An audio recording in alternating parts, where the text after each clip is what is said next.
আমি আদালতের অনুমতি নিয়ে নাগরিকদের পক্ষে এই কথা বলেছি যে এই ব্যাটারি চালিত রিক্সা কারণে আমাদের জনজীবন কিভাবে ব্যাহত হচ্ছে। অ্যাট দ্য সেম টাইম আমি এটাও বলেছি যে যারা এই ব্যাটারি চালিত রিক্সার উপরে জীবন নির্বাহ করে তাদের বিষয়টিও আমাদেরকে অত্যন্ত মানবিকভাবে দেখতে হবে। আমার মূল বক্তব্য ছিল যে একটা আইনি কাঠামোর মধ্যে এগুলোকে আনা উচিত এবং তারপরে এগুলো চালানো উচিত। মাননীয় অ্যাটর্নি জেনারেল আজকে আশ্বস্ত করেছেন যে উনি আগামী 1 মাসের মধ্যে এই ব্যাটারি চালিত রিক্সার বিষয়ে একটি নীতিমালা বা একটা ফ্রেমওয়ার্ক, লিগ্যাল ফ্রেমওয়ার্ক করা যায় কিনা এটা সরকারের সাথে আলোচনা করে দেখবেন, এবং তারা যদি আইনের মধ্যে থেকে এই ব্যাটারি চালিত রিক্সা চলে আমাদের সেখানে কোনো আপত্তি থাকবে না। যে আপনারা অলরেডি অবগত আছেন যে 19 তারিখে মহামান্য হাইকোর্ট একটি নির্দেশনা দিয়েছেন একটি রিটের প্রেক্ষিতে যে 3 দিনের মধ্যে ব্যাটারি চালিত রিক্সা ঢাকা মহানগর এলাকায় বন্ধের জন্য। এর প্রেক্ষিতে আজকে সরকার পক্ষ তারা চেম্বার বিচারপতির কোর্টে আপিল আবেদন করেন।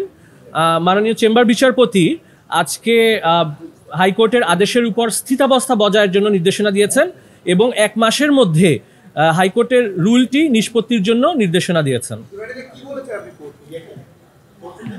আদালতে যারা প্যাডেল চালিত রিক্সা মালিক ঐক্য সংগঠন তাদের পক্ষে সাবমিশন ছিল যে যারা ব্যাটারি চালিত রিক্সা চালাচ্ছে বিগত 3 মাস ধরে আমরা দেখছি যে ঢাকার সড়কগুলোতে যত্রতত্র রিক্সা চলছে, এই রিক্সাগুলোর কোনো নিবন্ধন নেই, এই রিক্সাগুলোর কোনো ফিটনেস পরীক্ষা করা হয়নি এবং এই রিক্সার যারা চালক রয়েছেন তাদের কোনো লাইসেন্স নেওয়া হয়নি।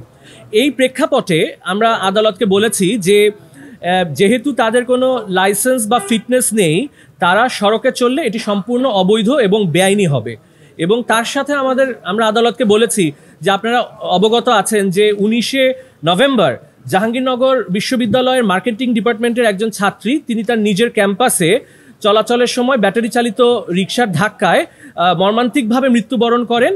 এবং এই রিক্সাগুলো চলাচলের কারণে আজকে আপনারা দেখবেন যে বিভিন্ন সড়কে দুর্ঘটনা ঘটছে, জনগণের যে নিরাপদ সড়কের আকাঙ্ক্ষা এটি ব্যাহত হচ্ছে। কারণ এই যে আমরা আজকে যে আমরা নিরাপদ সড়ক চাই, এই নিরাপদ সড়কের দাবিতে আপনারা দেখেছেন ঢাকাতে পুরো বাংলাদেশে অনেক আন্দোলন হয়েছে এবং এই আন্দোলনগুলোর আজকে ফলশ্রুতিতেই আমাদের আবেদন ছিল যে ঢাকা শহরে অবৈধ কোনো বাহন, যান্ত্রিক বাহন যাতে চলাচল করতে না পারে, এই মর্মে হাইকোর্টের আদেশটা যাতে বহাল রাখা হয়। মাননীয় চেম্বার বিচারপতি উনি আদেশটি স্থগিত করেননি, উনি স্থিতাবস্থা বজায় রেখেছেন, যেটির মানে হচ্ছে যারা এখন বিদ্যমান ঢাকায় ব্যাটারি চালিত রিক্সা চালাচ্ছেন বা চলছে এই রিক্সাগুলো চলাচলে কোনো বাধা নেই। কোর্ট তো এই ব্যাটারি চালিত রিক্সা নিয়ে একটু অসন্তোষ প্রকাশ করেছেন যে এগুলো কিভাবে চলছে। জি, কি বলেছেন যে এক্ষেত্রে আমাদের মাননীয় অ্যাটর্নি জেনারেল যিনি সরকারের পক্ষে ছিলেন উনি বলেছেন যে এদের যারা ব্যাটারি চালিত রিক্সা চলছে ঢাকা শহরে তাদের লাইভলিহুডের একটা বিষয় চলে আসছে, যে তাদের জীবিকার প্রশ্নটা এখানে চলে আসে। কারণ এখানে আমরা দেখছি যে প্রায় কয়েক লাখ লোক এই ব্যাটারি চালিত রিক্সার এই পেশার সাথে জড়িত। এখন হঠাৎ করে একটি আদেশ হলে এই লোকগুলো তাদের পরিবারকে নিয়ে তারা কিভাবে জীবিকা নির্বাহ করবে, এই একটি কনসার্ন আদালতের ছিল এবং এই কনসার্নটি থেকেই আদালত আজকে স্থিতাবস্থা দিয়েছেন। কারণ যেখানে জীবিকার প্রশ্ন, লাখ লাখ মানুষের জীবিকার প্রশ্ন, এই বিষয়টি আদালত গুরুত্ব অনুধাবন করেছেন এবং এই জন্যই স্থিতাবস্থা দিয়েছেন। কিন্তু এই না, এটি কোনো এই রিটটি কোনো ব্যক্তি স্বার্থে করা হয়েছে, ব্যক্তি স্বার্থেই হয়েছে। এই রিটটি কিন্তু আমি একটু ক্লিয়ার করি আইনের বিষয়টা, যে এই রিটে যারা রিট আবেদনকারী তারা নিজেরাই রিক্সা মালিক এবং তারা 2টি সংগঠনের প্রতিনিধিত্ব করছে। It is a private interest litigation and partially it also concerns with public safety. এখানে জননিরাপত্তার বিষয় রয়েছে। কারণ যারা আজকে প্যাডেল চালিত রিক্সা চালাচ্ছেন তারা কিন্তু এদেশের নাগরিক, তারা কিন্তু আক্রান্ত হচ্ছেন এই ব্যাটারি চালিত রিক্সা দ্বারা, তারা দুর্ঘটনার সম্মুখীন হচ্ছেন সড়কে। কাজেই এটি শুধু প্রাইভেট ইন্টারেস্ট না, এখানে তারা জনস্বার্থেরও একটি বিষয় রয়েছে এখানে। জি,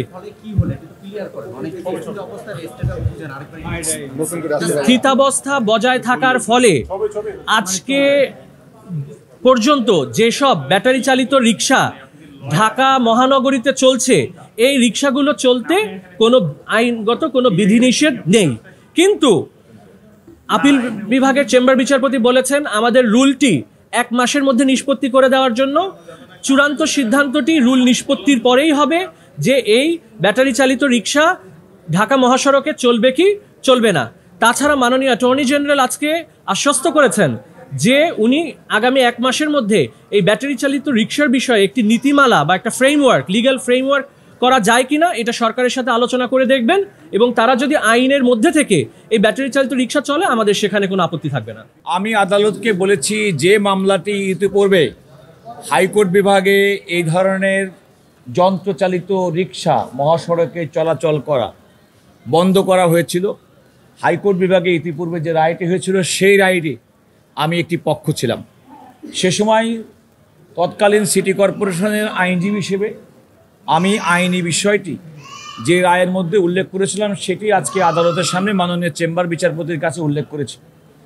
আমি আদালতের অনুমতি নিয়ে নাগরিকদের পক্ষে এই কথা বলেছি যে এই ব্যাটারি চালিত রিক্সা করারে আমাদের জনজীবন কিভাবে ব্যাহত হচ্ছে। অ্যাট দ্য সেম টাইম আমি এটাও বলেছি যে যারা এই ব্যাটারি চালিত রিক্সার উপরে জীবন নির্বাহ করে তাদের বিষয়টি আমাদেরকে অত্যন্ত মানবিকভাবে দেখতে হবে। তবে যেহেতু সর্বোচ্চ আদালতের একটি বিষয়, একটা আইনি কাঠামোর মধ্যে না এনে যেন কোনো রকম কোনো সিদ্ধান্ত গ্রহণ করা না হয়।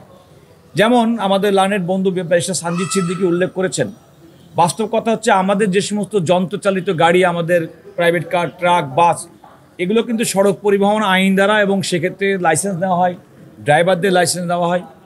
এমনকি যদিও ঢাকা শহরে রেজিস্ট্রেশনের বাইরে অনেক বেশি সংখ্যক রিক্সা চালিত হয়, তারাও কিন্তু সিটি কর্পোরেশনের লাইসেন্স প্রত্যেকটা রিক্সার পিছনে কিন্তু দেখবেন যে নাম্বার লেখা আছে। অর্থাৎ একটা আইনি কাঠামোর মধ্যে এই সমস্ত যন্ত্রগুলো, পরিবহনগুলো চলাচল করে।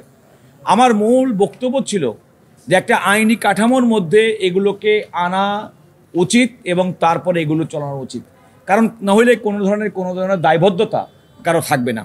আমরা এই মহানগরীতে বসবাস করি, আমরা এই দেশের নাগরিক, আমাদের দরিদ্র জনগোষ্ঠী যারা জীবন জীবিকা তাদের প্রতি যেমন আমাদের সহানুভূতি আছে, আবার এটাও চিন্তা করতে হবে যে আমরা কিন্তু একটা আইন দ্বারা পরিচালিত সমাজে বসবাস করি, যে সমাজে সব কিছু নিয়ন্ত্রিত হয় আইন দ্বারা। আপনি এখন লক্ষ্য করে দেখুন যারা রিক্সা চালায়, কষ্ট করে চালায়, তারা কিন্তু একটা আইনি কাঠামোর মধ্যে রিক্সাটা পরিচালনা করছেন, অন্যান্যরা করছেন। এমনকি সিটি কর্পোরেশনের বাইরের অনেক জায়গায় ঠেলা গাড়িরও কিন্তু একটা লাইসেন্স লাগে, অথচ এই ক্ষেত্রে কিন্তু এটি করা হয়নি। তো আমাদের মূল বক্তব্য ছিল যে সরকার ইচ্ছা করলে একটা বিধি করতে পারেন, একটা নীতিমালা করতে পারেন, একটা আইনের কাঠামোর মধ্যে এনে তারপরে এগুলো দিতে পারেন।